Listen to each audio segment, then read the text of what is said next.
Good evening. It is now 7 o'clock. I would like to call the Rockdale County Board of Education regular session to order. Please help me welcome Dr. Toy Sampson, principal of Hightower Elementary School, and fourth grade scholar Lexi Zarates as they deliver an inspirational message to us. Welcome.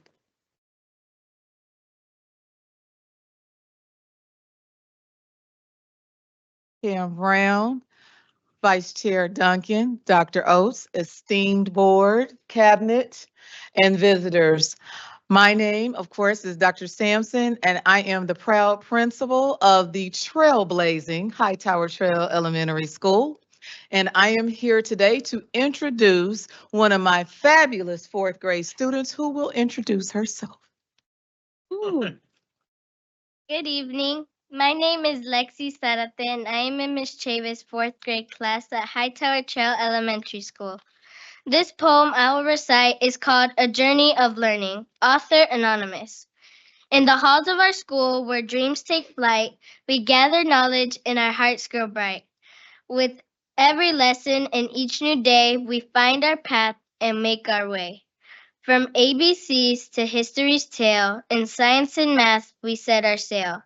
Teachers guiding with wisdom and care, inspiring us to be bold and fair. Through challenges faced and goals achieved, in our potential they have always believed. We rise together strong and free in this community we love to be. So here's to learning and the path we take, to every step and the difference we make. Together we dream, together we strive. With education's gift, we truly thrive. This inspirational quote is by Riley B. King, better known to the world as B.B. King, the famous blues singer. The beautiful thing about learning is no one can take it away from you.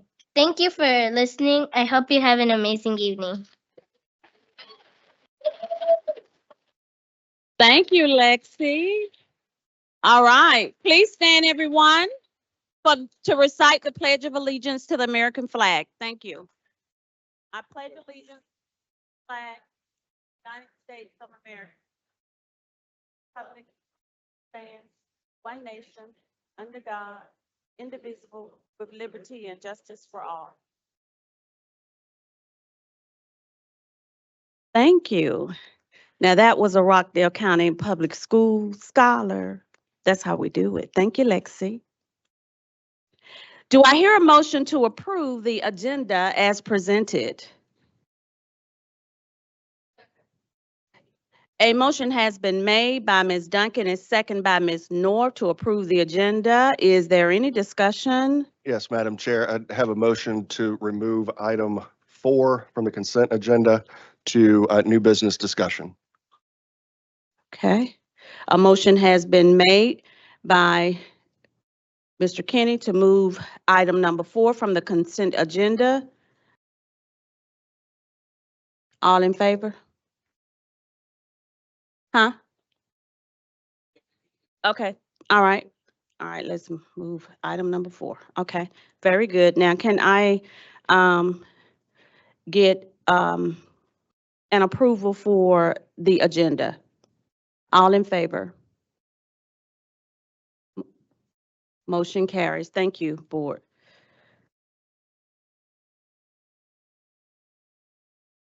Yeah.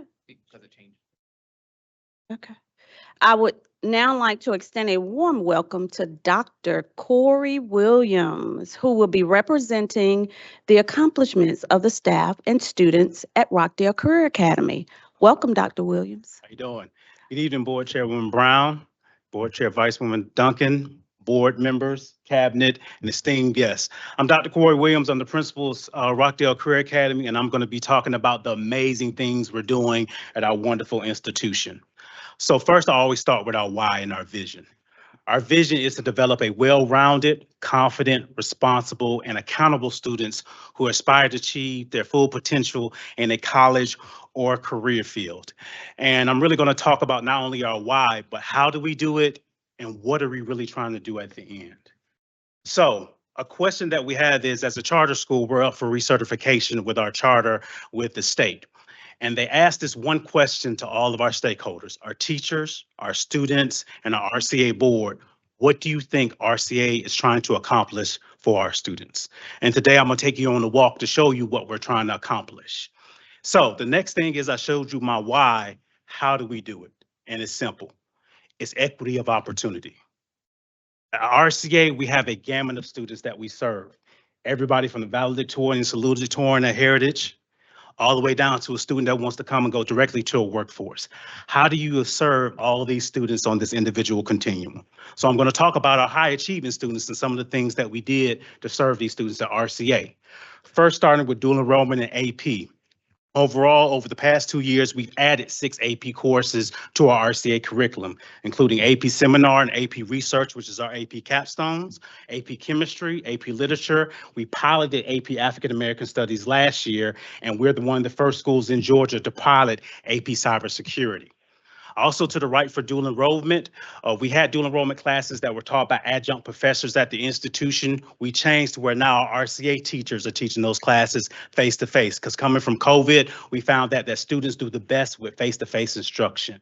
And overall, I'm going to go into a little bit more detail of the courses offered, but over the past 2 years, RCA has added 23 courses that we offer to students, over 23. So I'm really excited about that. Shout out to Ms. Chester and Ms. Richards, because I know sometimes I put those course requests about 2 or 3 weeks late, but they do accept them. Thank y'all, appreciate that. So next, one thing we're doing for our high-end students is the STEAM Academy. Although a lot of times STEAM is represented by high-achieving, high students with high SAT scores and scores. But for us, we have students that really like that hands-on approach with STEM. They like to tear down computers. So we started the STEAM Academy with a cohort of 20 students here. It's going to be a 4-year cohort where they're going to matriculate from 9th all the way to 10th grade, 12th grade, excuse me, and they will be pathway completers in 3 areas of computer science that include certificates in mechatronics, and I'll go into a little bit more details about mechatronics. And also what we're doing is we're trying to get recognized by the state of Georgia as a certified STEM school, and we're going to be one of the first cohort of 9 college and career academies to get a Georgia STEM certification. So we're really proud about that. That's a 3-year process, and we're in year 1 of trying to get that STEM certification for our computer science and mechatronics pathway. So now one person I do want to recognize in this process is Dr. Holston from GPTC. Dr. Holston is there. He's the president of GPTC. He's kind of been my right hand of offering different things here at RCA. First, I want to talk about some of the dual enrollment classes we offer for our CTA programs. We have something called a Technical Certificate of Credit. Most people have heard of bachelor's degrees and associate's degrees, but a Technical Certificate of Credit allows a student to be really hands-on, and it's not just lecture. They're able to go in 1 year, get a certificate of credit, and go directly into the workforce. And we offer some of these TCCs, which is a Technical Certificate of Credit, in many of our pathways. So one that you may have not heard about, which I just said, was mechatronics. When we talk to a lot of the workforce, we understand automation is coming. But they found out there's a niche of they need students that are really well versed in engineering and mechanical and electrical and computer program to be able to still work on the robots, to be able to understand proprietary systems and be able to code them. So we partnered with GPTC to have this dual enrollment option, which students will get 2 technical certificates of credit. So it's an accelerated pathway where students will take 6 dual enrollment classes in 1 year and get 2 certificates and be able to go directly into the workforce. We're piloting this at RCA this year. We have 21 students in our pathway, and I think, Dr. Olson, we kind of filled up our pathway that the main campus at GPTC couldn't even fill up. So that's a testament to our recruiting with all of our people here at Rockdale.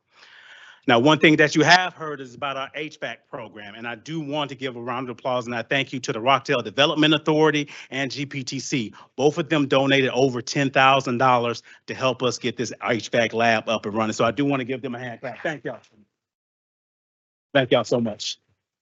We wanted to start this in our mind. This has been a big ask. We're one of only HVAC schools on this side of town. If a student wanted to get certified in HVAC, they had to go to DeKalb County and Clarkston. Now students can get certified in HVAC here. They'll get certified as an air conditioning technician assistant and an air conditioning electrical technician.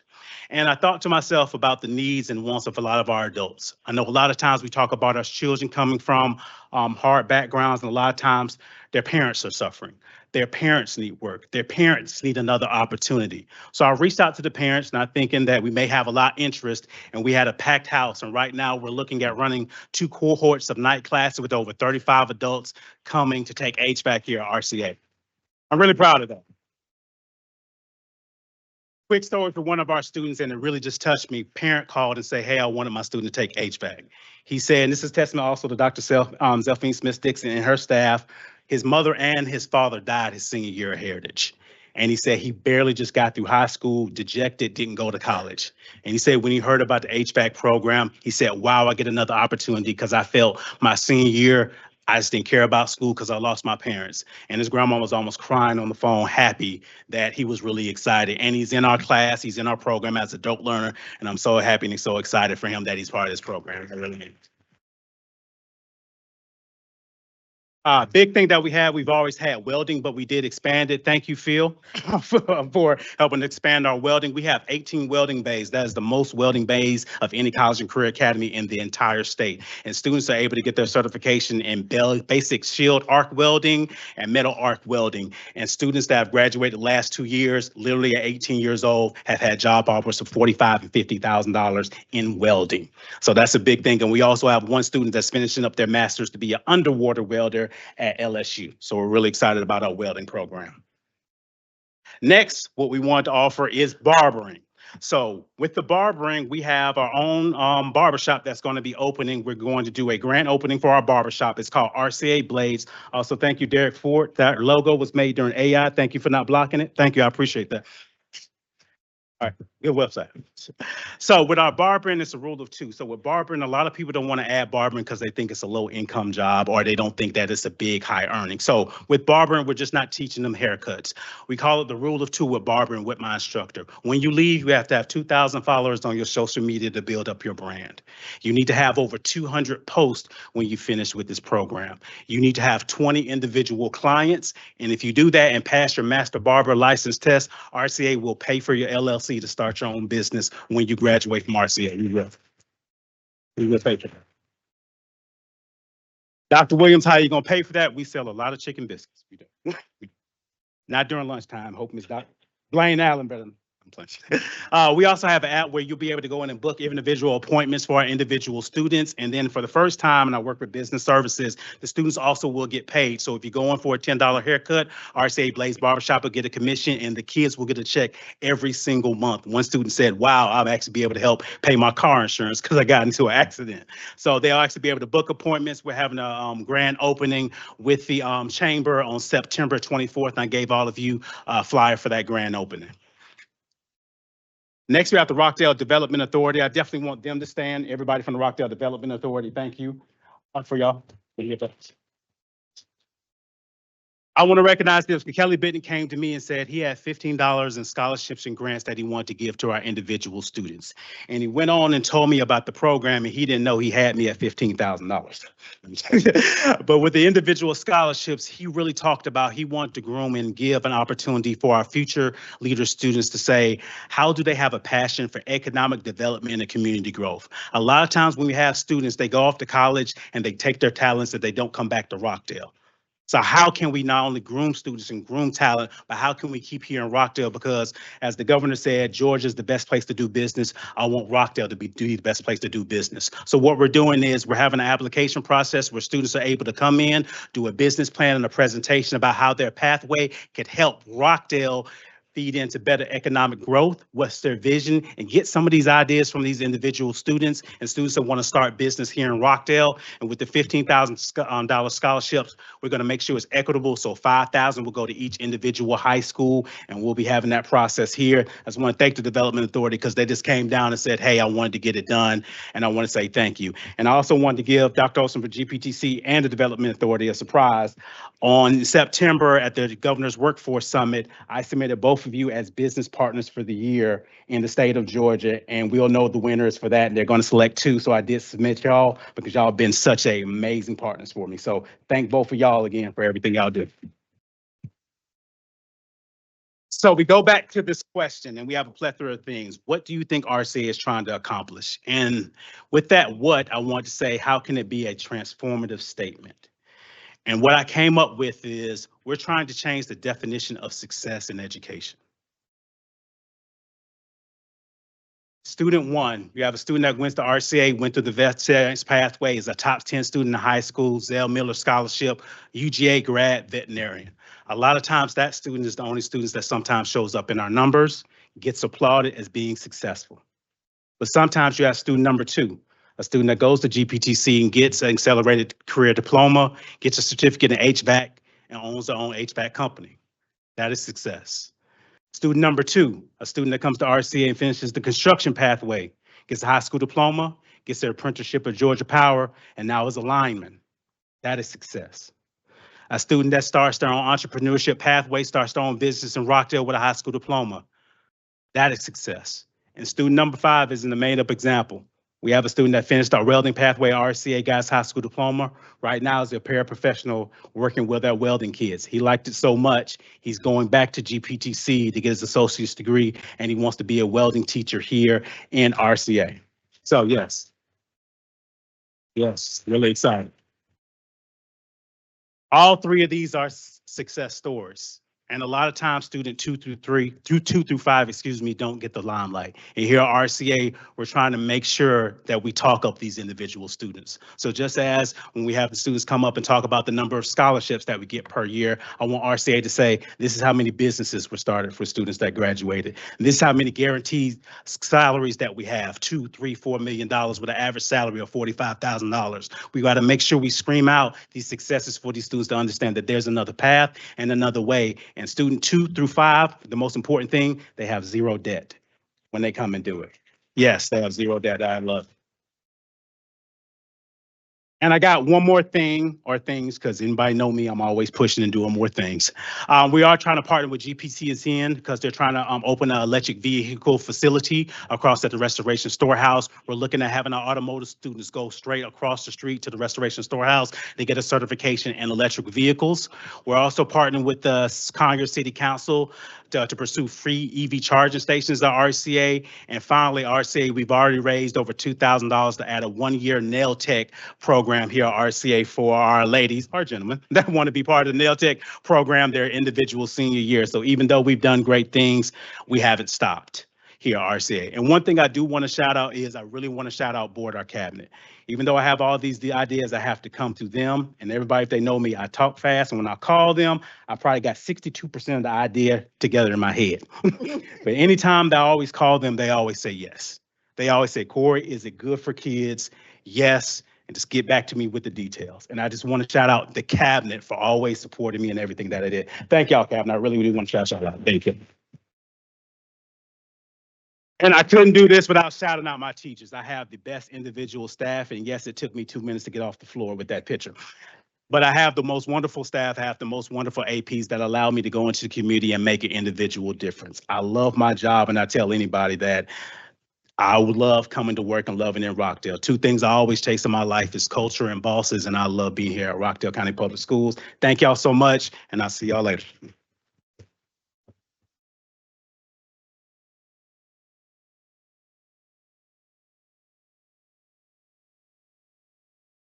That's my daughter's principal.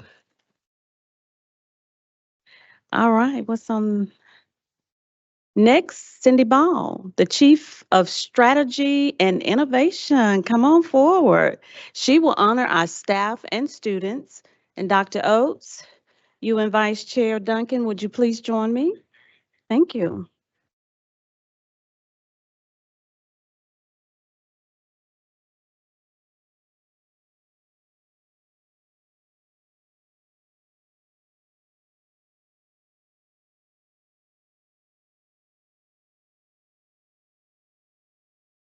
Thank you, Chairwoman Brown, Vice Chair Duncan, Dr. Oates, board members, and guests. It's always nice to have a full room. You can tell we're back into a new school year from the summer. It was really boring this summer without you guys, so we're really glad you're here. So I'm going to begin with National History Day. National History Day is an annual competition that gives students in grades 6 through 12 an opportunity to dive deep into an area of interest in the social studies. Each year, students are provided with a specific theme. This year's theme was Turning Points in History. Students then choose a historical topic related to the annual theme. For months, students conduct primary and secondary research. Once the research is completed, students showcase their work in one of 5 categories: a paper, an exhibit, a performance, a documentary, or a website. Students with exemplary work advance from the region to the state and the national levels. In May, we recognized students who won at the region and participated in the state competition, but one student who should have been recognized was inadvertently not on our list. So we want to apologize for that error and certainly want to congratulate this student on winning first place in region and participating at the state level for the category Senior Group Exhibit. Please join me in congratulating Peter Gonzalez.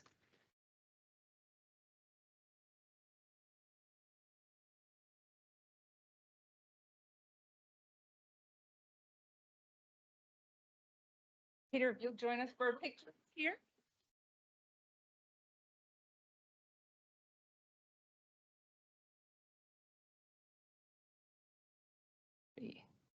Congratulations.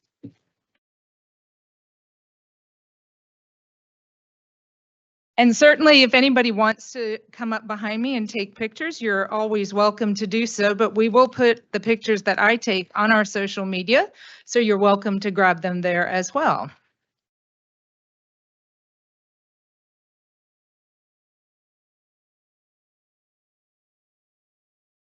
All right, next up, we have our Salem High School Running Knolls. Yeah.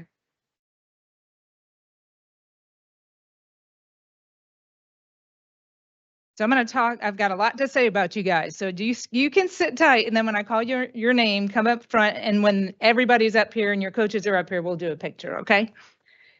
All right, the Salem High School Running Knolls boys 4x400 meter relay team completed another outstanding season of track and field last spring.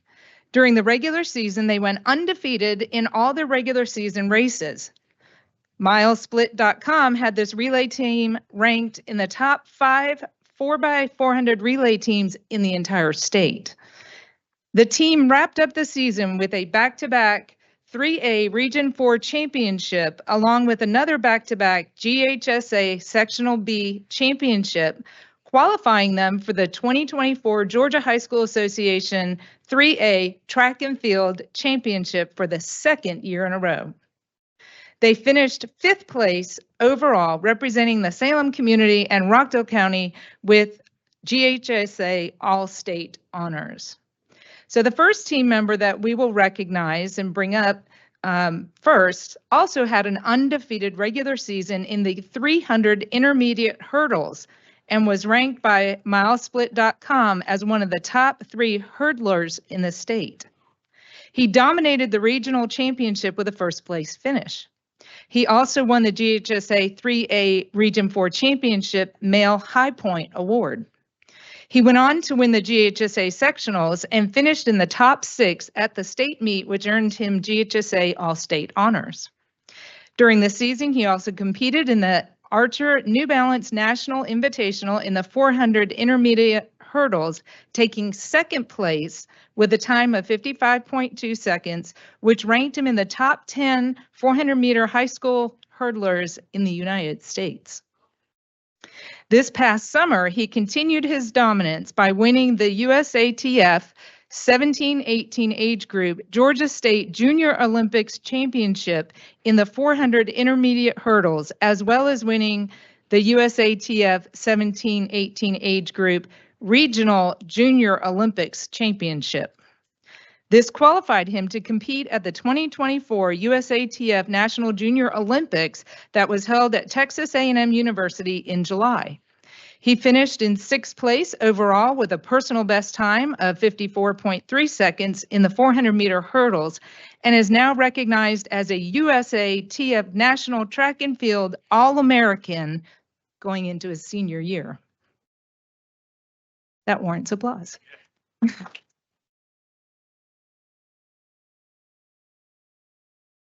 Please join me in congratulating LaTerrence Fleming. Come on up.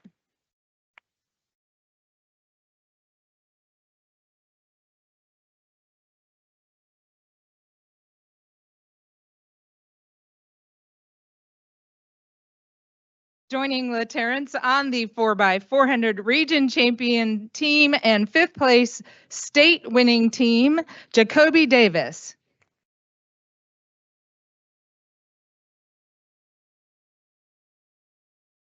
Ajani Sterling.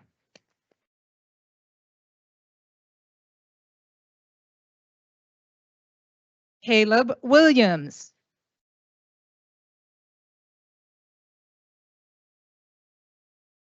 And our coaches, Coach Alec Jacobs.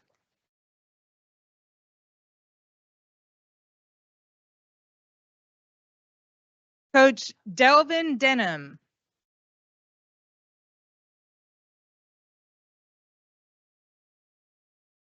And Coach Dr. Lonnie White.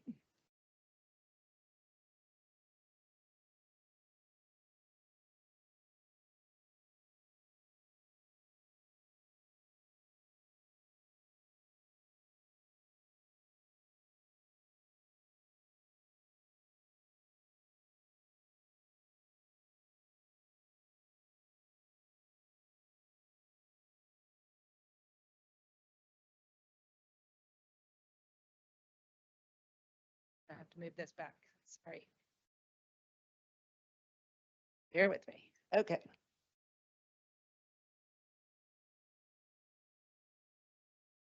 All right. 1, 2, 3. Big smiles, everybody.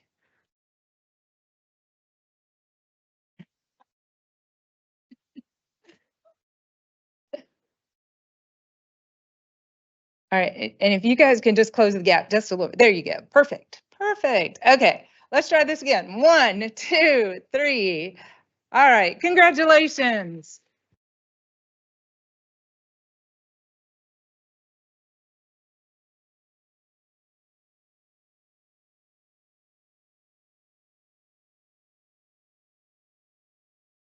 Okay.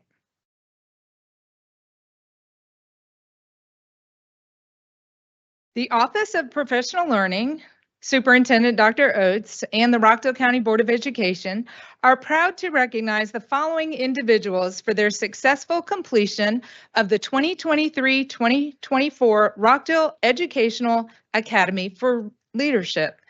This year-long program included a variety of leadership experiences and assignments, including monthly leadership seminars, TEKS and LEAKS credentialing, leadership book studies, attending to board work sessions, job shadowing, leading professional learning and stakeholder engagement, participating in the district job fair, completing a GEL standards portfolio, and completing a year-long action research project. 2 cohorts are being recognized this evening, our Aspire and our Aspire 2.0 cohorts. Aspire stands for Additional Support for Professionals Inspired to Reach Excellence. First, we will start with our Aspire cohort. The Aspire cohort is designed to provide support and to afford an understanding for the challenges of leadership roles and responsibilities at the school and district levels. Please join me in congratulating the following who have completed the Aspire cohort. And again, when I call your name, if you'll come up front and this group remain up front until we have everybody, and we'll do group photo. This could be a pretty large group, so I think we'll make 2 rows for our photo. First, promoted to assistant principal at General Ray Davis Middle School in July of 2024, Keisha Banks.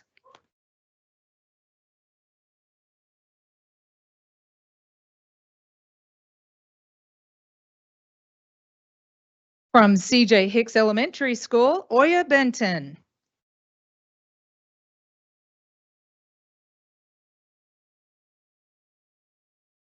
From General Ray Davis Middle School, Erlene Burrell.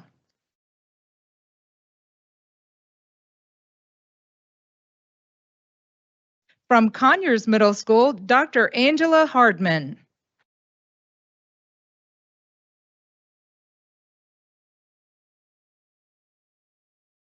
From Memorial Middle School, Pamela Hudson.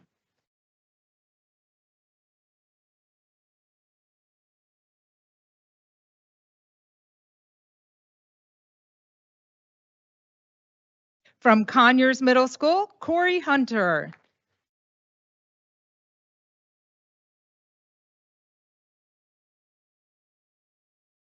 From Rockdale County High School, Dr. Pamela Johnson.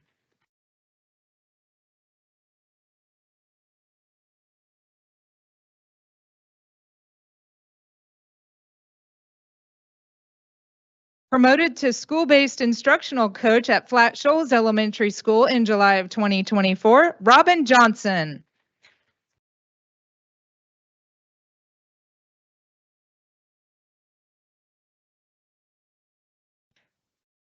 From Epic Center, Christy Jones.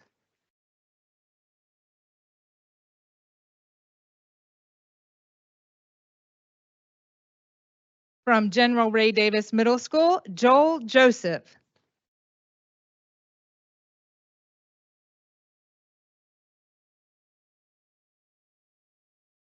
From Shoal Creek Elementary School, Dr. Tamisha Kimball.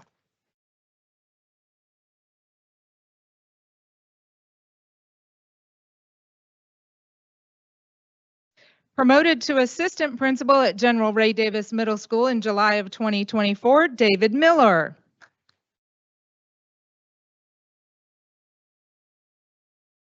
In the district office, ESOL coach, Aisha Nelson.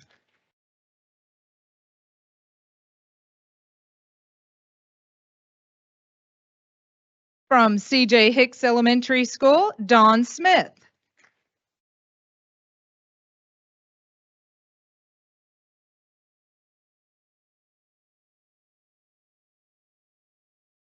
Promoted to assistant principal at Hightower Trail Elementary School in July of 2024, Melissa Travis.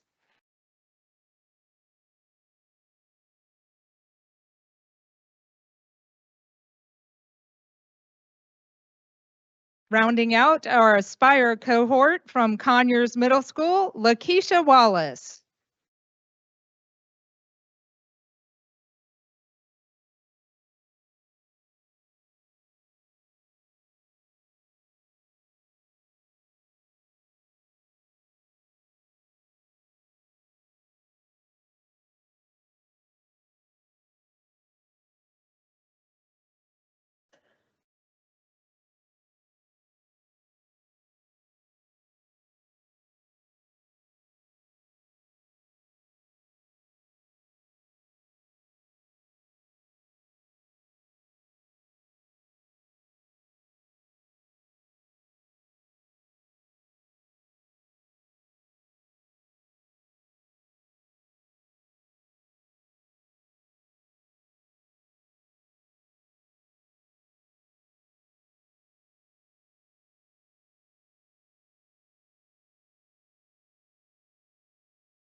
Let me move this out of the way.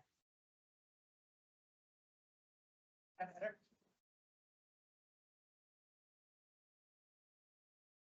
I got it. You got it. Let's see if I can get one.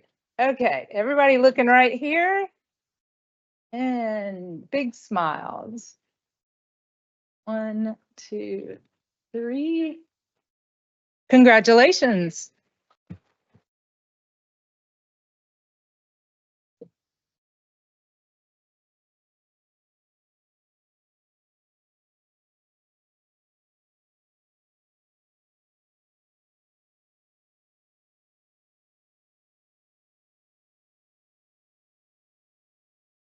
Okay, our Aspire 2.0 cohort is designed to provide support and assistance for induction level assistant principals.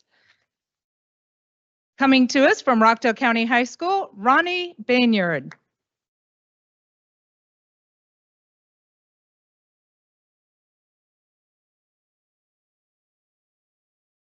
From Conyers Middle School, Melanie Daniel. From our elementary virtual school, Janelle Gibson. From Edwards Middle School, Dr. Jaron Hutchins. From J.H. House Elementary School, Tanya Price. From Shoal Creek Elementary School, Dr. Karen Wright.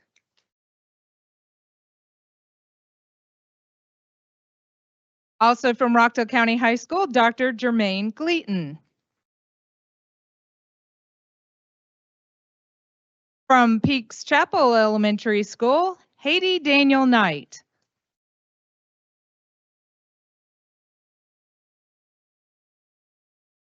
And from Salem High School, Patrice Teeler.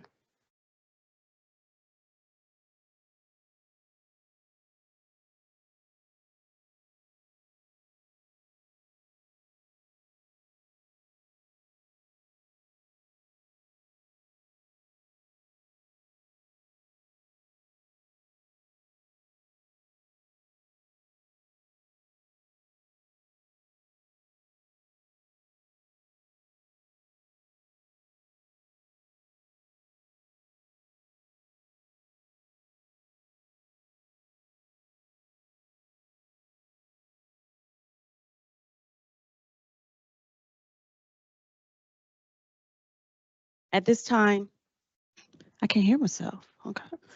At this time, we will take a quick break so that we can greet our guests. 5 minutes. Come on, board.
It is now 7:43, and I would like to call the regular session back to order. Do we have any visitors today? All right. No visitors. I would like to turn it over to Dr. Oates for the cabinet updates.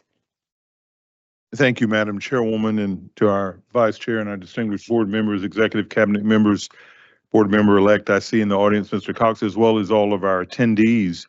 At this time, we're going to ask Dr. McRae to take the podium. Actually, I see Shirley is doing it in her stead. All right. Well, good evening, Madam Chair, Thank you. Madam Vice Chair, to our board members, Dr. Oates, and our guests. I am pitch hitting for Dr. McRae, who could not be with us today, and I'm bringing to you tonight, Board, an action item. And this action item is for the City of Conyers essay contest. And so tonight, our superintendent will recommend that you approve the partnership between the City of Conyers, which will allow us to participate in the Conyers Celebration of Community Essay Contest. And this partnership is contingent upon the approval of the memorandum of understanding by the superintendent and the general counsel. And this is the second year for that essay contest. And for our rationale board, what you'll see is that the City of Conyers, in partnership with the school system, will provide 12th graders with an opportunity to engage in a writing contest that incorporates the skills that they're learning in their English language arts class. They will be given a prompt which will encourage the reader to visit Conyers, Georgia. And so this contest will run from November the 4th through December the 20th. And the City of Conyers will award monetary prizes. They're awarding $1,000 to be split amongst the three finalists. So you can see there isn't a financial impact, but we do need your approval in order to enter into that MOU. Thank you. Okay. Thank you. I believe up next is from our Office of School Safety. We have our disciplinary data presentation from our director, Darren Green. And I see he has a little company with him back there. Dr. Sherry Green, his wife. Welcome, Sherry.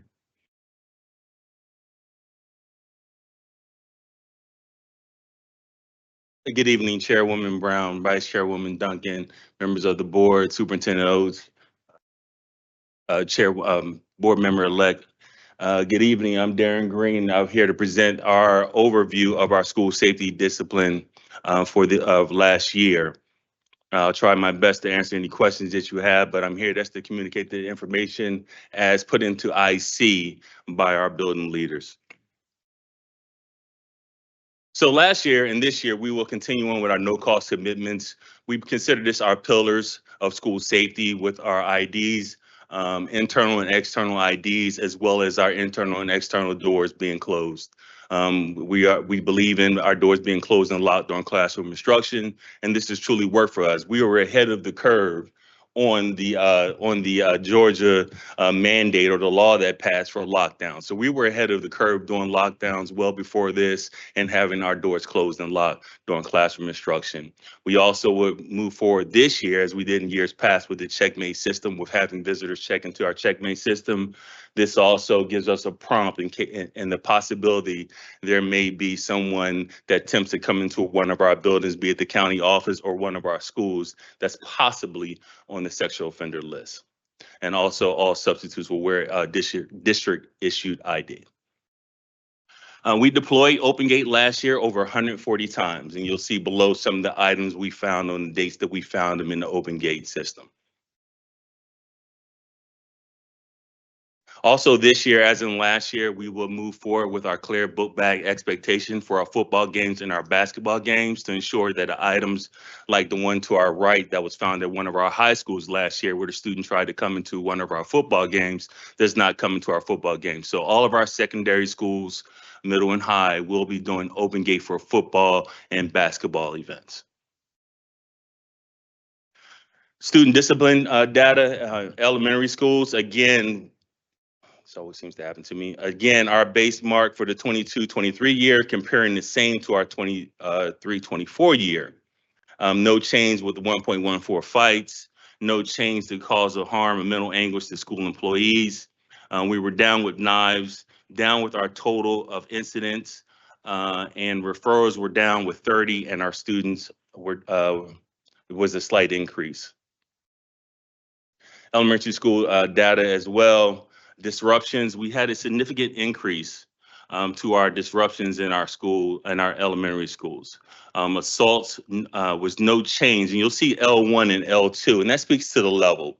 Level 1 was no injuries to the staff, and level 2 would be mild or moderate injuries, which could be bruising or scratches.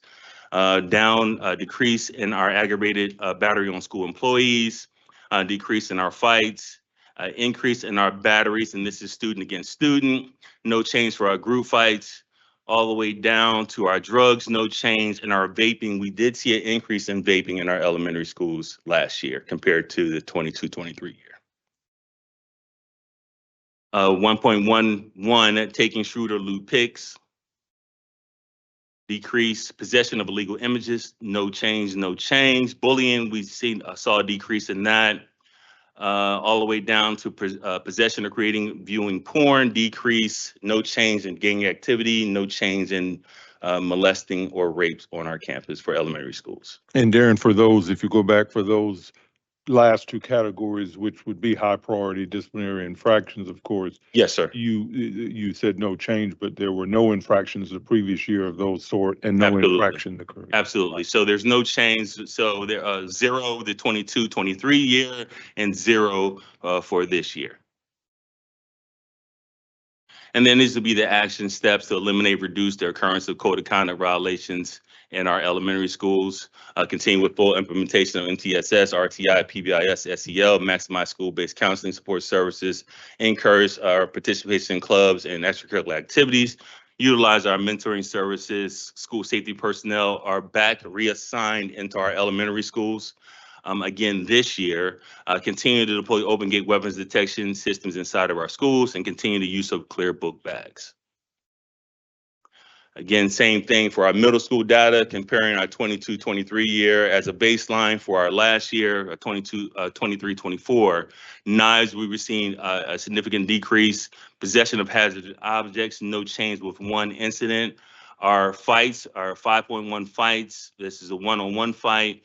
Slight decrease for our total was a decrease of 168 compared to the school year before with 191. For our total referrals was a decrease, and our students was also a decrease. Again, middle school data disruptions, saw a decrease in that. Our assaults against staff, 9, which is a decrease, and you'll see the L1, L2 again for a level 1. 7 incidents out of that 9 for no injuries. Level 2, there was 2 incidents for mild or moderate injuries. Fighting, again, decreased. Battery was an increase, and that's, again, student against student.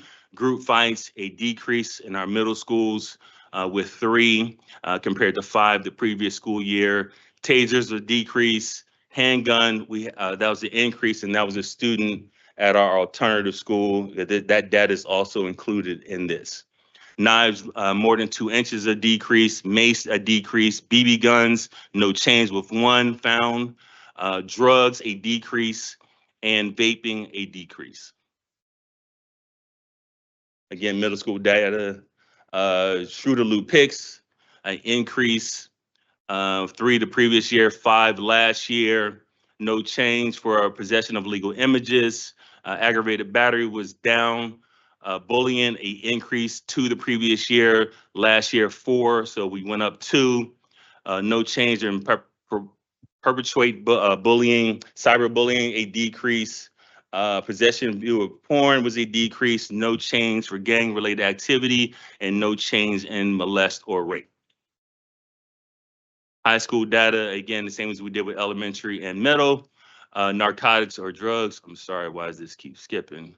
Narcotics or drugs was a decrease. Fighting, a 1.14 was a increase. And then you'll see the F and the M, and that's the incidents that involve females and males. Knives decrease for the total of 76 was a slight decrease for the year prior. Referrals 76 decrease, and students increase. High school data disruptions were significantly down in our 1.5 disruptions, and most of this happens in our classrooms.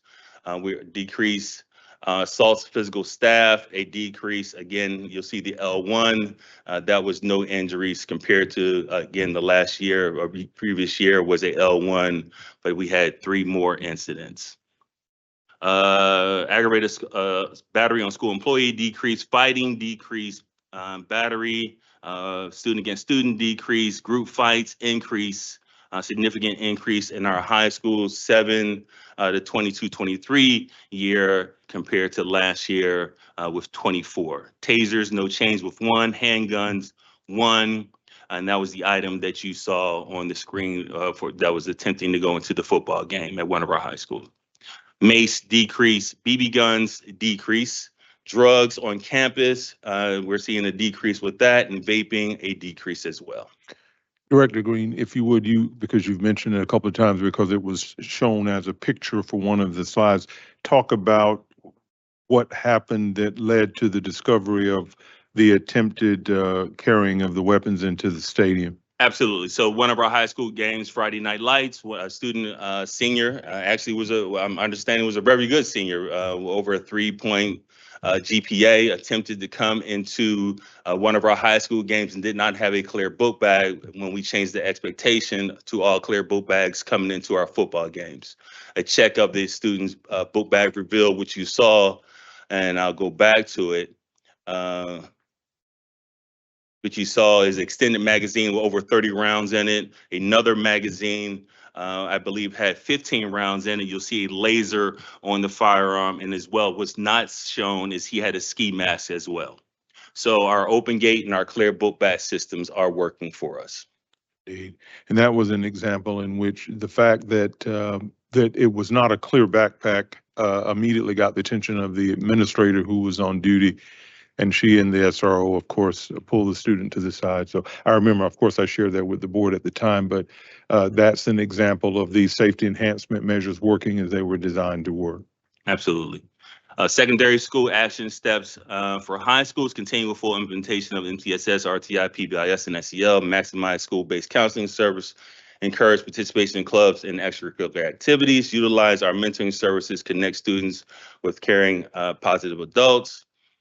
Second SRO assigned to all of our high schools, continue to open gate weapons detection system within our schools and use of clear book bags. And also, which I failed to mention for our elementary schools, we now have a SRO inside of one of our elementary schools being CJ Hicks. So this is our first elementary school with an dedicated SRO, and hopefully that would extend to our others. Director Green, I'll say briefly that I shared that with the board in one of our weekly board briefs that we do have that. We were able to do that with our city police department at CJ Hicks. Obviously, it's a bigger haul for the sheriff's office because obviously the bulk of our schools reside in the county, are located in the county. But I will say that I know that you can speak to this, that they are working with us in good faith. Absolutely. So it was an ask of both departments. Conyers Police Department was able to come back and say immediately it was supported by Chief Friedman over there. But they only have to supply one SRO for one school versus the sheriff's office will require them to provide 10 additional SROs to put one in every one of our schools. So that's a bigger ask. And we know that they're short. I believe they only have about 6 officers per shift or 6 deputies per shift patrolling our county. So to ask for additional 10 SROs inside of our school would be a big ask. And Director Green, lastly, before I yield to any questions or comments or observations from the board members, we are very proud of the fact that after we came out of the pandemic, as a lot of districts saw in the region and beyond the metro region, there was a lot of pent-up hostility and group altercations that played out in terms of group altercations. We saw, and working together with our general counsel and with you and myself, we realized that there was a gap in our behavior code as it pertains to group altercations that significantly disrupted school operations. So we instituted 1.14, which specifically prescribes the necessary consequences for students who are in a group altercation. And what we've seen clearly since that time over multiple years now is a decided downward trajectory in group altercations. You can see from the data you presented that we saw a decrease at the middle school level and also at the elementary school level. Was it a no change at 0, or was it an actual decrease at elementary? Could you go back to that? Yes, What sir. was it? 0, was elementary, decrease at middle school. Now, what I want to point out is high school saw a significant increase, almost a tripling of group altercations. And let me just say that we don't have any of our principals here this evening, but certainly we are in communication with all of our principals, but certainly our high school principals. But speak to that if you would, just a bit, because that is what would jump out is the high school increase. Well, I think, Dr. Oates, we're actually painting a better picture for what our school district looks like when it comes to discipline. I share with you, and I dug it up, old email going back to May of 2022. And I said, good morning. As I look at the data we have been putting out, I'm concerned that we are not providing accurate information. I'm looking at a list provided by technology, and it doesn't seem to be a valid account of what's needed. And during that time, I looked at it, and our high priority incidents, and this is determined by the school. What do you consider high priority discipline in your school? That was, and I'll go through the list real quick. Mental anguish to a school employee, fighting, bullying, knives less than 2 inches, possession of alcohol, gang-related activity, display of gang signs, gang clothing, display of gang signs, defacing school property with gang signs, recruiting into gangs, and acts of violence against gang intimidation.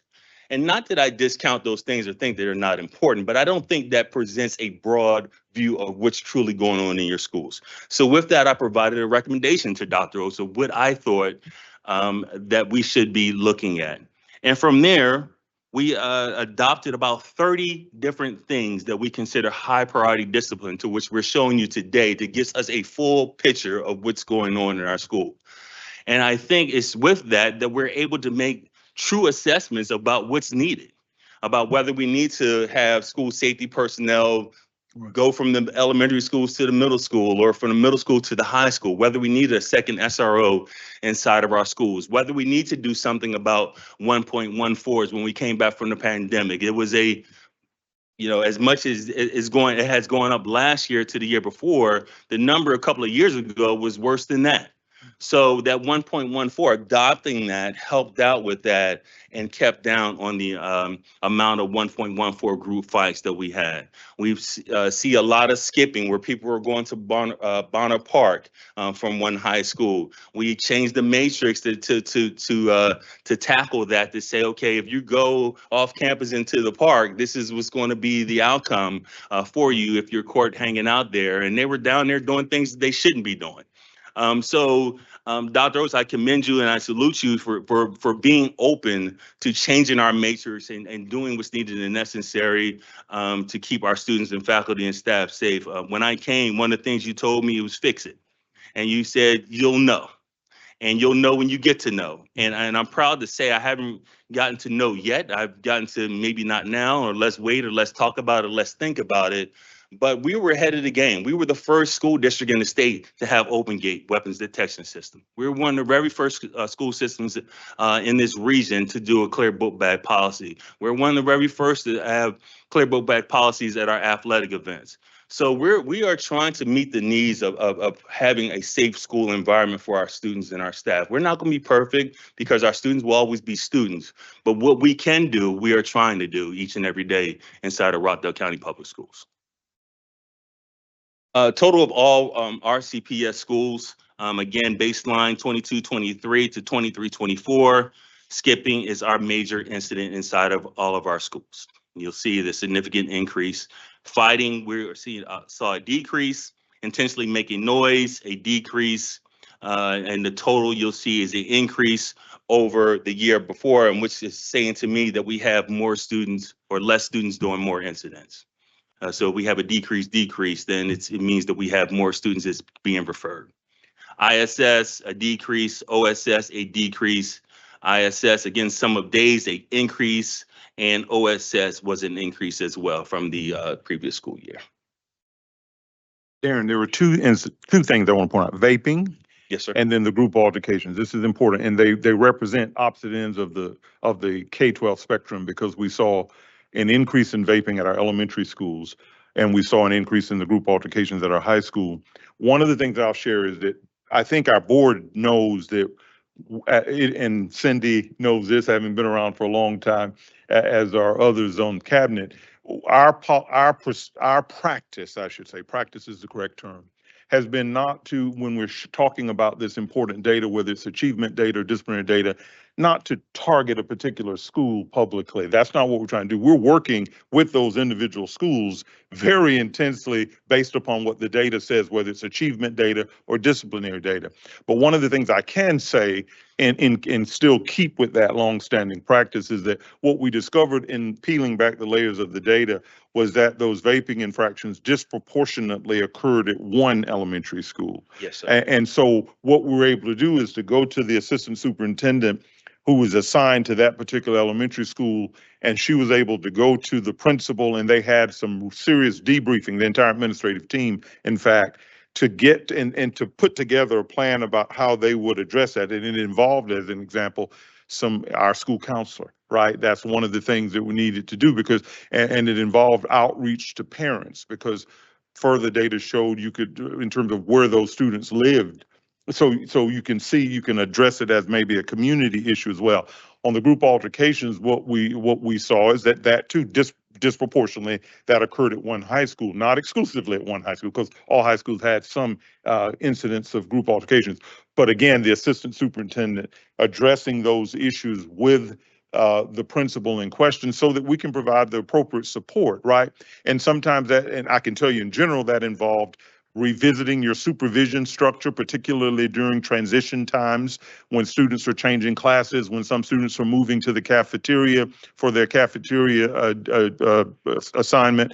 And also, of course, as I said, in the exchange of class, but also making sure that when there was no scheduled transition, that there is adequate supervision on those times when you should not have students in transition. Well, that's kind of the best time for students to transition, when they're not supposed to, if they are intending to skip or to get involved in something, slip to the restroom, or get involved in prohibited conduct. So they're making those adjustments to say we've got to make sure, yes, teacher observations are critically important, but on a rotational basis, you got to make sure that there's a dedicated administrator who's also floating on non-transition times, official times. So I wanted to say that publicly, to put it on the record, but also to proactively address what would be appropriate questions about what's being done to be responsive to the data that we are seeing. And again, Dr. Oates, to piggyback on what you're saying, we knew that we had an issue with vaping last year. So one of the charges you gave us as a board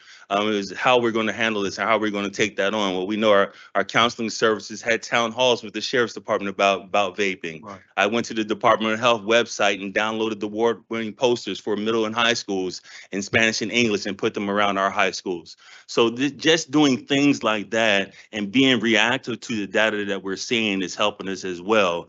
And we're trying to do that in everything. I look at these numbers daily, as you guys know, or even weekly. You receive your, I briefed Dr. Oates on the numbers, and we're responsive to the needs of our students, faculty, and staff, and we're responsive to what's going on inside of our schools. And again, we had major skipping problem in one of our high schools. I took all the benefit of having the school safety personnel up under the Office of School Safety. I'm able to deploy them where they're needed. So I picked up all of them and said, hey, We're going back over to this school and we're going to get this school back to normal. So they were over there for about 3 weeks and we cleaned up and made sure they weren't hanging out in Bonner Park and they weren't doing the things they were supposed to be doing, including getting arrested because they were down there doing unmentionable things. But that's the benefit of having those school safety personnel underneath the Office of School Safety. So because we can deploy them where they're needed at. So I appreciate your support for allowing us to have those school safety personnel inside of our schools. Now, Darren, if you'll submit for questions, as I know you will. Still a couple more things. Okay. HPD's all schools, and again, HPD's is a comprehensive list of about 30 things now compared to the 5 or 7 things that we inherited. Dr. Oates, referrals are down, students are down. There's an increase again in referrals and student of all schools, but HPD all schools is down and this number of students is down. All referrals is increased but the number of students is down. Again, showing that we have more students or less students doing more things. Cell phone infractions, we know this is a big talking point around our state now with some schools, districts going to no cell phone policies. And I just wanted to put this in there just to be able to give us a view of what we're seeing inside of our schools. And you'll see high schools has steadily increased since our return from COVID. I think I looked at something about the amount of messages that a student gets in a 30 or 45-minute period or time frame, and it was astronomical. You know, they're getting 60 and 90 notifications within a short time frame. So that's taken away from our learning, our students' learning. Not that I'm advocating for a ban on cell phones, but again, trying to paint the picture for what we're seeing inside of our schools. Mid-year student disciplinary hearings, when I presented to you early April, we had 26 tribunals conducted. We had 75 waivers signed for a total of 101 tribunals and waivers last year compared to the previous year, 103. But you'll see this year, at the end of the year, we went to 268 hearings and waivers. 138 at the high schools, 5 at RCA, 3 at Open Campus, 24 at Alpha Academy. So we're sending students to our alternative school, and they're still getting in trouble there. That used to not be the case. I used to be proud to report that our athletes, our people in clubs did not get in trouble. Our students, once they went to the alternative school, did not get in trouble. That's not the case that what we're seeing from last year. Middle school is 98, and then we had 8 students that got in trouble the first semester at their home school, went to the alternative school the first semester, came back the second semester and got in trouble again. So we're seeing that. And total tribunals, again, total compared to the was 268. Total tribunal and waivers, 71 waivers compared to the year before. And you can see we had a significant jump. And Rico Pittman is doing a wonderful job for us, being our hearing officer and getting these hearings scheduled. Highlights for our discipline data, all the decreases that we have. Elementary schools, aggravated battery on school employee decrease, fightings decrease, taser decrease, handguns decrease, knives over 2 inches decrease, mace decrease, BB guns decrease. At the middle schools, disruption decrease, assaults on contact with staff decrease, fighting decrease, group fights at the middle school decrease, tasers decrease, knives over 2 inches decrease, mace decrease, drugs a decrease, vaping a decrease. And at the high school, disruptions, they decrease, assaults on staff decrease, aggravated battery on school employee decrease, fighting decrease, battery decrease, knives over 2 inches decrease, mace decrease, BB guns decrease, drugs decrease, and vaping decrease. Again, we're not a perfect school district, but I think we're doing some great things here in Rockdale to keep our students, faculty, and staff safe, to the point that other school districts reach out to us to see what we're doing, how we're doing it, and are emulating what we do here in Rockdale. Our Rockdale County high priority discipline year-to-date comparison, weapons, a decrease, drugs was a decrease, and the total of incidents was a decrease. And student enrollment, there you have it for our 23-24 year versus our 22-23 year. And I'll leave myself open for any questions I may or may not be able to answer. Any questions, board? Yes, Go ma'am. ahead. The vaping, do you count, like if you go into the restroom and there's 10 people in that vaping, you count that as one incident or you count all 10? It's one referral. So say for instance, is a group of people, whether it's fighting or whether it's vaping, it would be one referral, but it would be 10 students. And then those 10 students may, if they're all involved in the vaping, right, they may get the consequences of OSS. But if it's only one student that's actually vaping, and a couple of them, then 9 other students hanging around, it will only be the student that's actually engaged in the vaping. So also, it depends. So if there's more than one student vaping, then it will be one referral, but the number of students would be shown in our data. So it'll be one referral and the number of students will be reflected.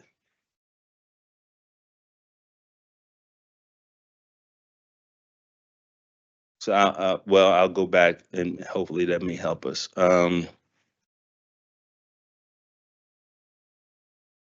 Yes, ma'am.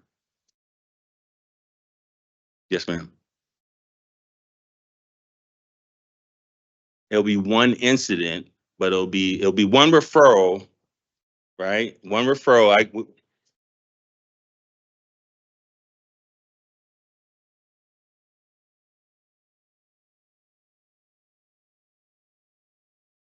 So I believe the administrator would have put that in as one incident, but the students would have reflected the number of 5. And then your OSS days for that punishment would have been reflected in that as well.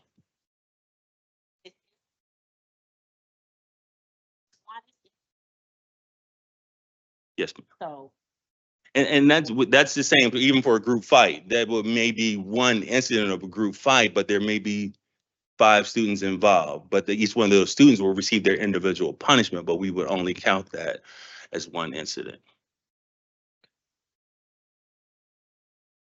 Wondering how it's the incident, it was less, and there were more students, but you're saying it's one incident, but there's 10 students. Yes, ma'am. Right. Thank you for that.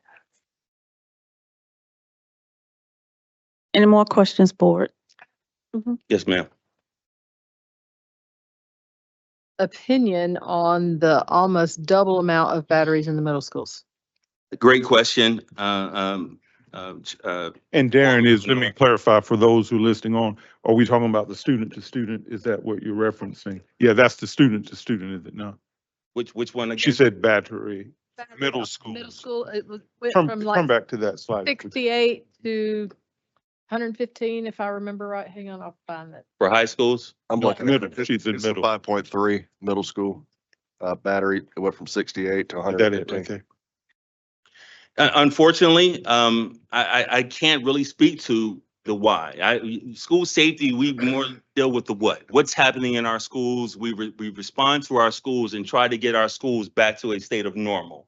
So we will get a call about a student possibly injured or a major fight or a major incident inside our schools. We will go out to that school, meet our SROs if we have to, or law enforcement, and try to get that school back to a state of normal.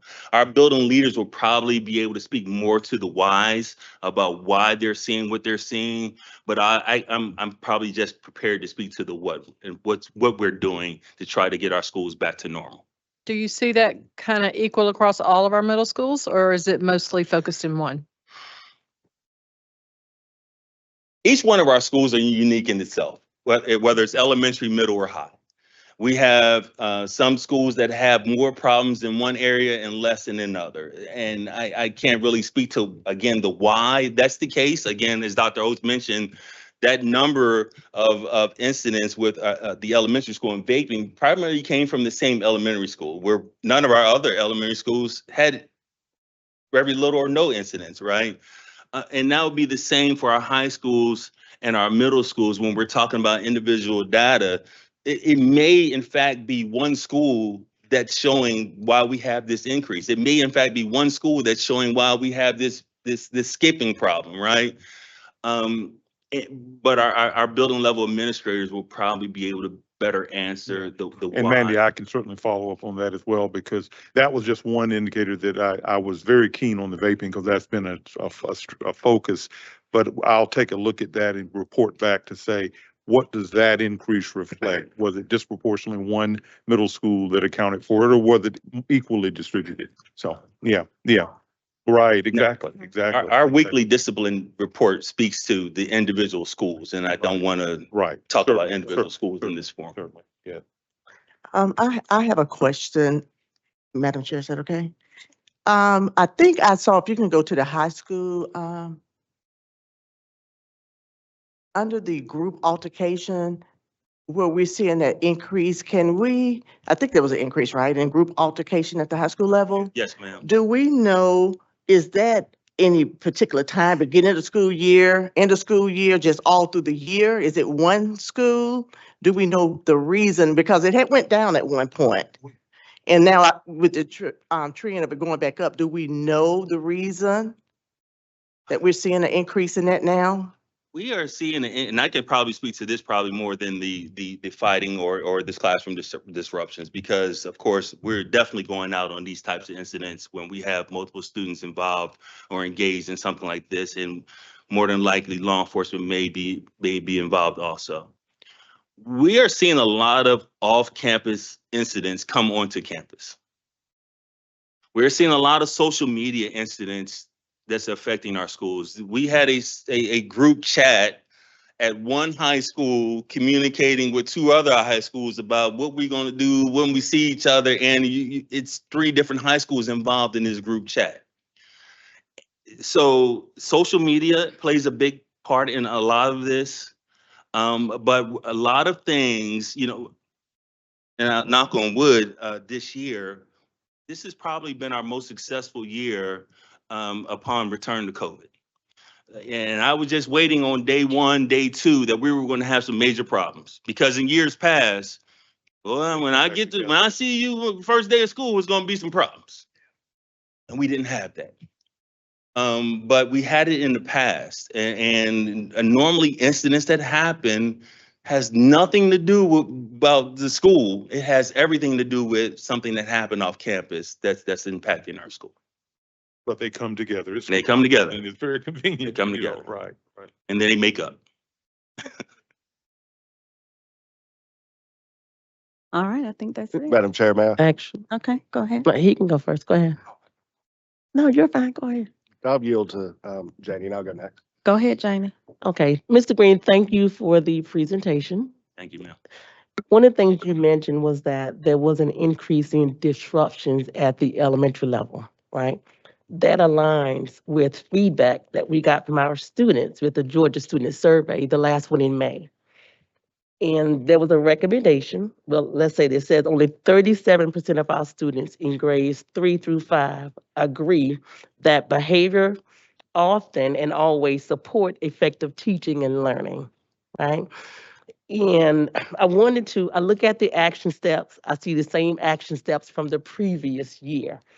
If our end of the year data show that there was a problem with disruption at the elementary level, and I'm sure that you've seen the findings from our Georgia Student Survey says that there is a problem at our elementary level with disruptions. I guess I was waiting to see something different, a different implementation from the previous year. Absolutely. Great question, Board Member Jones. I don't create the expectations or what that looks like for our schools. I'm just here to communicate that information. But from the school safety side, I can talk about some considerations inside of our schools, but most of these disruptions happen inside of our classrooms and not in our common places. So when it comes to commonplace incidents, school safety will come in and make recommendations to the principals or the assistant principals on things to decrease the amount of incidents. But when it comes to these disruptions inside of our elementary schools, most of those happen inside the classroom. Now I know, and I can again speak to the what. Many of our elementary school students are in crisis. They need some assistance.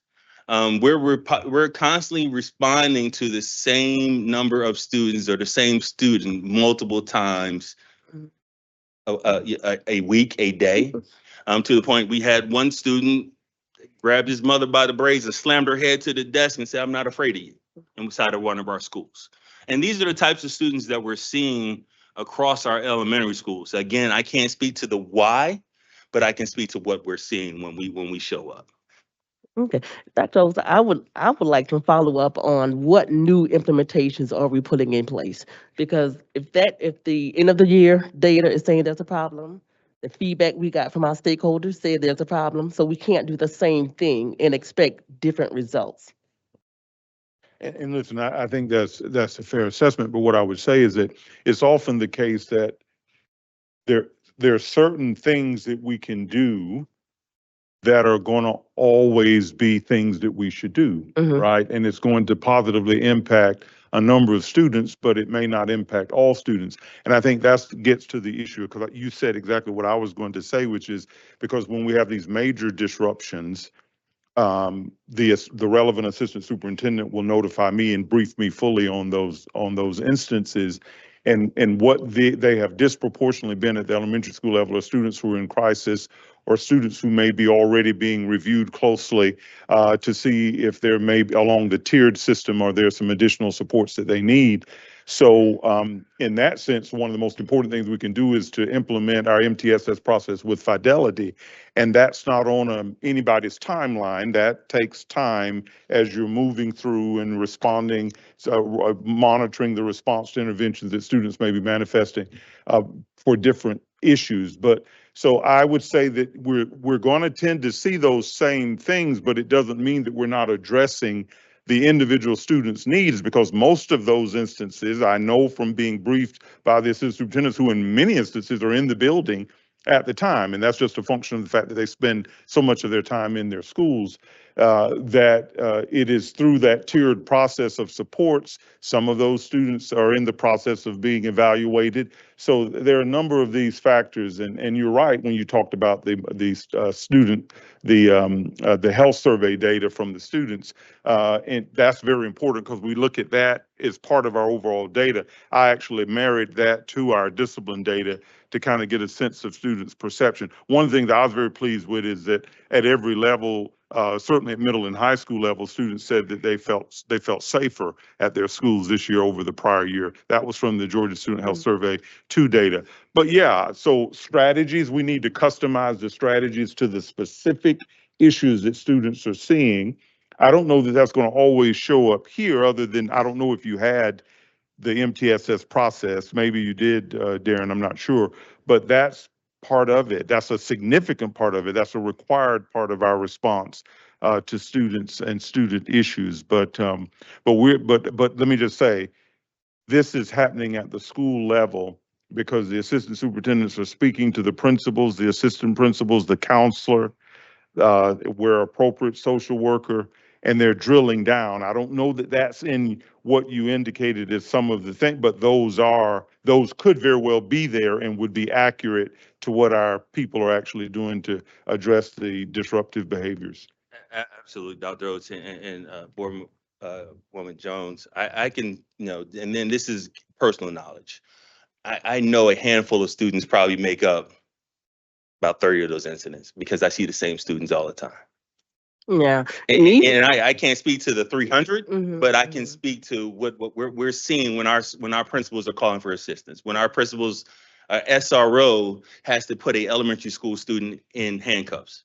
That's to get him underneath control because he may hurt someone or he has hurt someone.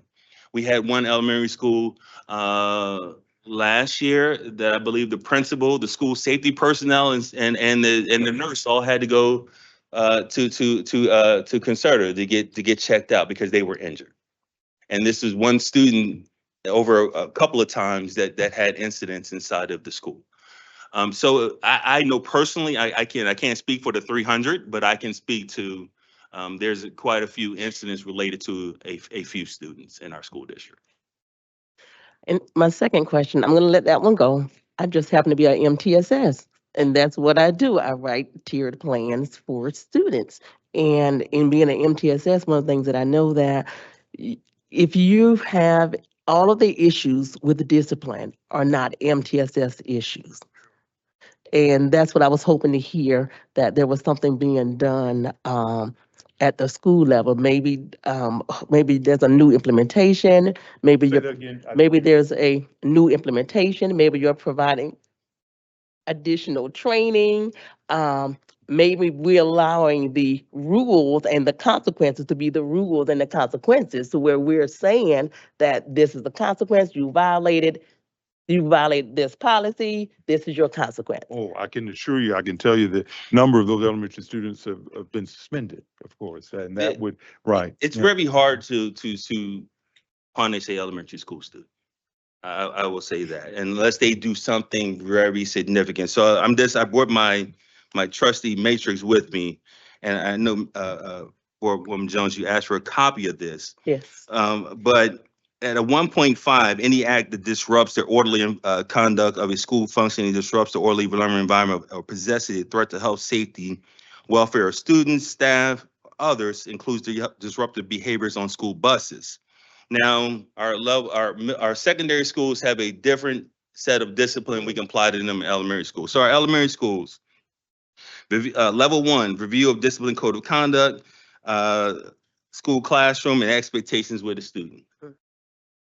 Level 2, referral to SST, RTI, referral to prevention and intervention specialist, behavioral screening, check in and check out, behavioral action plan with reward systems, behavioral contract, loss of privileges.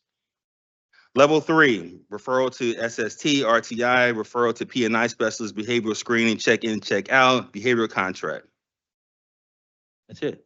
That's all we can really do to elementary school students, versus our secondary students at level 3, 10 days OSS, as well as other recommendations. Contact school resource officers who will determine if criminal charges are necessary. So that's the contrast, and we have to abide by the law when it comes to our primary students. There's only certain things we can do to them. And what our code reflects is the developmental lens that has to be applied. And that said, there are those instances in which elementary students who commit infractions are suspended, because I'm briefed on those instances when that happened. But yeah, you have to apply the developmental lens, and it goes to what is at the core of the manifest misbehavior, right? And often, and as Janie said, as Ms. Jones said, it's not all disciplinary infractions by elementary students are MTSS related. I certainly agree with that and know that.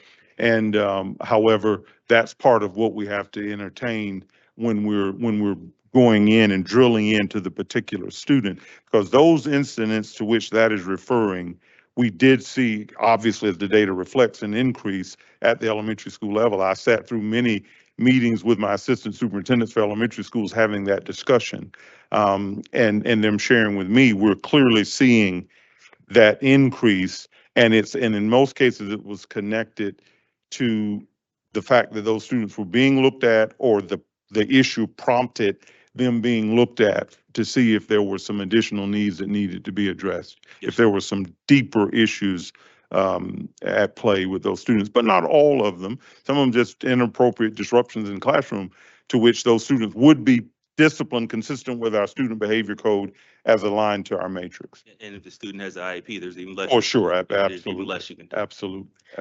I have one last question, and this is a quick one. And I mentioned this last year during your presentation, at the elementary level, we have a CHAMPS program, right, as a preventive program. And one of the things I asked was, at the middle and high school level, do we have a preventive program? And I recall Dr. Oates saying that he concur that maybe the implementation of a middle and high school preventive program would be beneficial. And I want to know, what is that program that we've implemented for this year? In the schools, we only have the champs and grade at the elementary school, but that's what the program is designed. Yes, at the elementary school level. Our SROs do not have a program per se at the secondary level equivalent to champs and grade, if that answered your question. But I will say that our SROs are doing the great job every day. I have a master's in theology. This has become my ministry of mentoring and speaking to our students each and every day I go into the schools. And that's one of the things that I ask of our SROs, building relationships. It's much more than being an SRO. It takes a special person to be an SRO. It takes a person that wants to engage with our students. It wants to be involved with our students. And most of the people that are SROs volunteer to do this hard work. And I think it's having those special SROs, those dedicated SROs, it's showing the reason why we have a decrease in our discipline data. But our SROs, our law enforcement entities, have no dedicated program, the same as CHAMPS and GRADE that they have in elementary school level. Yeah, there are programs out there that will not be implemented by your SRO. So everything does not have to be carried out through the SRO. There are programs out there, and I think that our middle and high school students could possibly benefit from one of those programs. I know in our middle schools they started a law and public safety program at all three of our elementary schools, and that's the kind of a support we have. And I know, doctors, you said boys to men. I don't know what we have that type of program. We called it boys to men in our another county, but we have similar programs here. Kappa League is one. Kappa League. Kappa League is one. Kappa League absolutely comes into our school. Yeah, I met this week with a new chapter, the 100 Black Men of New Rock. I met with their president and leadership, and they want to deploy fully to work with students who we would prioritize as students that they would work with. So that's the type of things that we're beginning to have. And we have a mentoring program as well in the school district as well, with Deborah Neeson that does that program. But there's many entities that's coming into our schools to support our students. I wouldn't know because I'm not always in the building. But I know that we have many entities that's coming into our building to support our students and hopefully support them. Yes, ma'am. We have one more question. Go ahead. Thank you, Madam Chair. A little bit of setup to this question, so if you'll bear with me. Looking at your cell phone infraction data, the 1.6 from 2019 to 2024, there's been a significant increase in cell phone infractions. And in the middle and high schools, there's been an increase in group fights. And looking at social media, I'm friends with a lot of teachers on social media. There's been a push to ban cell phones in schools, part of the justification of which being that the students are actually coordinating in the schools with their cell phones to initiate these fights. Yes, sir. So there have been several surrounding counties that have implemented cell phone bans. Has there been any discussion with the administration about the potential efficacy of a cell phone ban in Rockdale County Public Schools during the school day? I think the reason why I was asked to, a great question, Board Member Kenny. I think a reason why Dr. was asked me to include this so it can start a discussion. Okay. And that discussion across many counties and many boards was not supported by many boards. So it would have to be a collective discussion with you guys to say, hey, this is what we believe is in the best interest of our students. Many schools are doing it different ways. I know when I was a teacher in a high school, I had a red card and a green card. And if it was red, no cell phones. And if it was green, you could use your cell phone. So I think if we go down that road, we have to find out what works for us. One county is if you've been to a concert or a comedy show, there's a pouch you put it in, it's locked, and they unlock it at the end. I believe that definitely would help us to keep down on many of those incidents. It also would get our students back focused, so they're not always texting and on their phones during the school day. But what works for one county may not work for us. So we would have to find truly what works for us before we go down that road of saying we're just going to implement cell phone. And Darren, of course, you may not be with it, but I addressed this with our Board of Education. I was actually in Washington, D.C. attending a conference when there was a discussion that broke out among our board about that, because I received the story from DeKalb County, and the reality is that when I read through it thoroughly, they essentially what they are doing, our current policy already allows for, Right.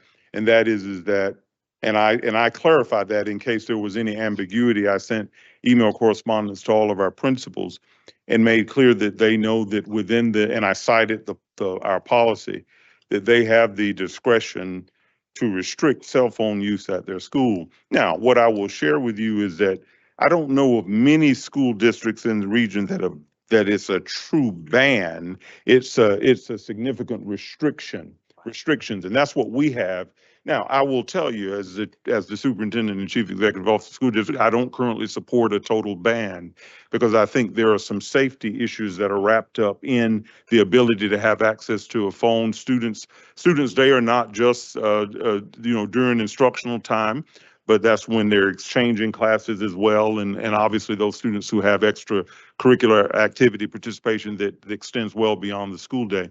But I am confident that our current policy gives the necessary latitude to restrict cell phone use, to include pouches, for example. I know at the middle school level, in talking to Ms. Kimberly Hunter, that's something that the middle schools came together and decided that they want to be uniform about, right? There are some high schools, I think you probably could speak to that. You have a child in one of the high schools. Yeah, at Heritage, they do practice that. The pouches, they use the pouches. So when it becomes a problem in the classroom, or even if it's not a problem, because one teacher on day one, she started it, and so, but at the end of the day, on the way out, they do get their phone back. And so, But this is a discussion. yeah, it is, and it Ongoing needs to discussion, include yeah. not just you all, but it also needs to include teachers, it need to include the students, and it need to include the parents as well. We all need to collaborate and come up with a way for it to work. But at Heritage, it's not something that I preference, but the teacher used it and it worked for her class. So not all teachers use it. And I don't know that it's necessary for all teachers to use it, because when you look at the number of incidents and you look at the number of students we have, that's a small percentage. So while, yes, there is an increase, however, overall, it's a very small increase of students that's involved. Any further questions? No question, just a comment. All righty. I Go right appreciate ahead. Getting that information, Dr. Oates. My reason for asking was because I've heard just so much discussion in the community about it. Just so the folks who have those questions, they can hear it. And I invite continued discussion. And if we could formalize it in the agenda, invite the public for input, that's what I would recommend. Thank you. Thank you.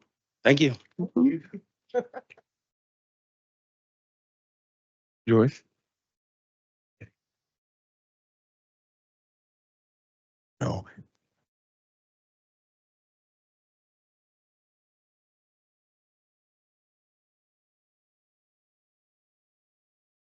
Good evening, Madam Chair, Madam Vice Chair, Superintendent Dr. Oates, remaining board members, and community. Tonight, I'll be bringing you the financial reports for both 2024 to close out the year and July of 2025. The general fund financial report for the month of June, our revenues were 16.3, and our year-to-date was 207.2, representing 103% of the budget. 103.5, that closes out the year. Last year, this time, it was 14 million for the month, 191 million year-to-date, 105.5% of the budget. Expenditures in June were 22.1. The $213.8 million year-to-date, 104.3% of the budget. Expenditures last June were $21.4 million, 194.2 million year-to-date, 105.2% of the budget. And I'll preface too that our expenditures included both our expenditures and revenues included $704,880 for bus replacements and $900,000 for security, and over $700,000 for retention bonuses that were not covered by the governor. That was our portion. Our ending fund balance is $23,925,337. Last year was $31,488,365. Our assets are 51.8 million, liabilities 27.85, fund balance again $23.9 million. And those liabilities are salaries and benefits and accounts payable for the year that we have to accrue at year end. And that includes the general fund. And now we're moving into, I'm not changing stuff, I'm sorry. SPLOST. Our SPLOST 5, as you know, we've collected all of our money for that SPLOST, and we're waiting on collections for SPLOST 6. Revenues received were 107.9. Our expenditures have been 98.1 today. And the current balance is approximately 9.8%, 9.8 billion. Our financial report for the month of July for general fund, our revenues were 9.5 million. I keep stopping, sorry. Our revenues were 9.5 million for the month, 9.5, of course, year to date, which representing 4.3%. Last year, the revenues were 9 million, representing 4.5% of the budget. Expenditures for the month were 18.5. And of course, again, year to date was 18.5, representing 8.3 of the budget. And expenditures last year were 17.1, representing 8.3 of the budget. We are having encumbrances of $2.2 million. Fund balance for the month of July is $14,924,506. Last year, this time, it was $23,422,525. Our assets are 35.9 million. Our liabilities are still 21 million. Most of that is salaries and benefits that we have not reversed yet, and we'll do that in the month of August, so that'll go down. Our fund balance is 14,924,506. Action item for the night. The superintendent will recommend that Rockdale County Board of Education approve all fundraising requests submitted by each school for the first semester of school year 2024-2025 as presented. This recommendation is in compliance with the board regulation JKR. That's all I have. Any questions? Any questions, board? Thank you. Madam Chairwoman, if you'll indulge me for several items. No, actually, I'm joking. I don't have anything.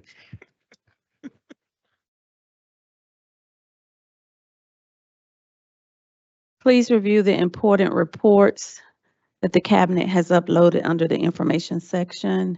The board has reviewed the minutes for all board member meetings held in July. Do I hear a motion to approve the minutes for all board meetings in July? A motion to approve the July 2024 board minutes as presented has been made by Ms. Duncan, second by Ms. Jones. Is there any discussion? All in favor? Motion carries. Thank you. There is no old business, but there is new business. Do I hear a motion to approve the superintendent's recommendation to approve all fundraisers raising requests submitted by each school for the first semester 2024-2025 school year as presented? So moved, Justin. Second, Akita. A motion has been made by Mr. Kinney, second by Ms. Palmer. Is there any discussion? All in favor? Motion carries. Thank you. Do I hear a motion to approve the superintendent's recommendation to approve the partnership with the City of Conyers to participate in the Conyers Celebration of Community Essay Contest? A motion has been made by Ms. Duncan, second by Ms. Jones. Is there any discussion? All in favor? Motion carries. Thank you. Last week, the board voted to place numerous action items on a consent agenda. Do I hear a motion to approve the action item 1 through 3 and 5 through 9 Second, Akita A Parker. motion to approve those action items just mentioned under the consent agenda has been made by Ms. Duncan, second by Ms. Palmer. Is there any discussion? All in favor? Motion carries. Do I hear a motion to approve the superintendent's recommendation to approve the selection of ABM custodial services for the 2024-2025 school year for the sum 4.258126.32? A motion has been made by Ms. Duncan, second by Ms. North. All in favor? Madam Chair, if I may make a motion. So I want to appreciate Mr. Budensiek's information that he's provided regarding this contract. But at this time, I'm not comfortable with voting yes. It's not necessarily a nay vote, but I would like some more information regarding this contract. I believe there's been a request for additional information from another board member that we're expecting to get from Mr. Budensiek's office. So at this time, I would move to table the approval of the contract until the September meeting. Okay, a motion has been made to table this item here, number 4. Is there any discussion? All in favor? All in favor for table. Oh. Okay. So a motion has been made by Mr. Kenny, second by Mrs. Sandra Jackson-Lett. Any discussion? All in favor? Of tabling. Table. Motion carries 5-2 with a no vote from North and a no vote from Duncan. Thank you.